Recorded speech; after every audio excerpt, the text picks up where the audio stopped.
আজকের এই ভিডিওতে আমরা কিডনি নষ্ট হওয়ার কয়েকটি কারণ নিয়ে আলোচনা করব। তার আগে চ্যানেলটি সাবস্ক্রাইব করে নিন। কিডনি নষ্ট হওয়ার কারণগুলোর মধ্যে অন্যতম একটি কারণ হলো ব্যথা জাতীয় ঔষধ।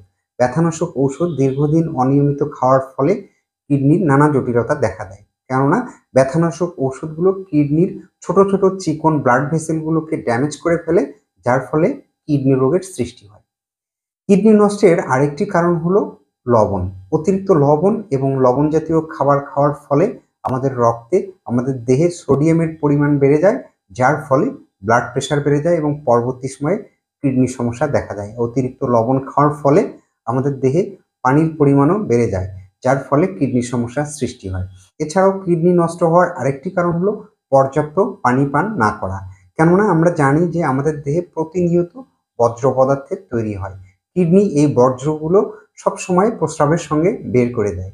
এখন পর্যাপ্ত পানি পান না করার ফলে কিডনির যে শাসন প্রক্রিয়া, কিডনি যে এই বর্জ্য পদার্থগুলো প্রস্রাবের সঙ্গে বের করে দেয়, এর স্বাভাবিক কার্যক্রম ব্যাহত হয়, যার ফলে কিডনি সমস্যা দেখা দেয়। অতিরিক্ত মিষ্টি জাতীয় খাবার খাওয়া। অতিরিক্ত মিষ্টি খাওয়ার ফলে ডায়াবেটিস দেখা দেয়।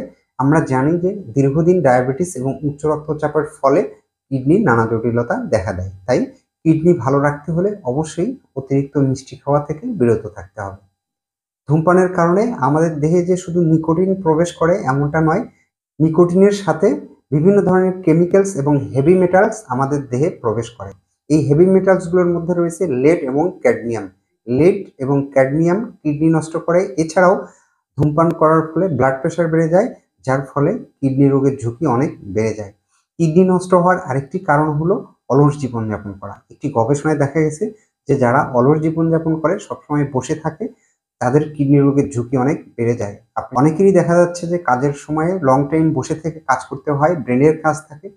তাদেরকে বলবো যে তারা লং টাইম বসে কাজ না করে কাজের ফাঁকে ফাঁকে মাঝে মাঝে 2-1 মিনিট হাঁটাচলা করে তারপরে কাজ করা।